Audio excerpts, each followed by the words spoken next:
I am in Uganda, a country generously hosting over 1.6 million refugees. The past few days, I met with refugees who had come all the way from Khartoum, all the way from Nyala in Darfur, in Sudan.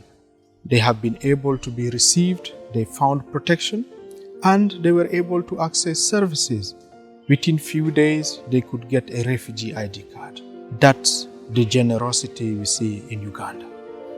I also met refugees who've been here for several years, since 2016. They have been generously hosted in the country and they are able to thrive. The international community has shown solidarity, but we need to do more.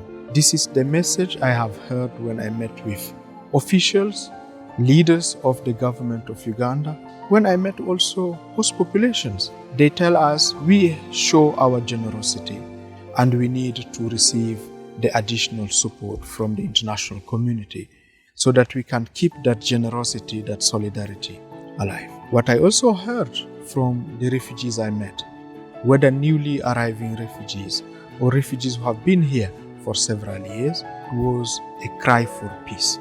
They asked UNHCR, they asked the international community to speak to their leaders so that peace can prevail in their countries of origin and that they can go back. I was also able to see refugee leaders forming organizations, the refugee-led organizations, working with host populations, starting their own initiatives with a view of complementing and providing protection services to their own people. They know better how you can have a people-centered refugee response.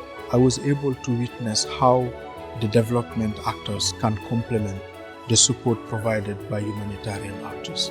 I was able to see how projects designed and discussed with local authorities, with all of us who are working in the settlement, can ease the pressure on a country as generous as Uganda.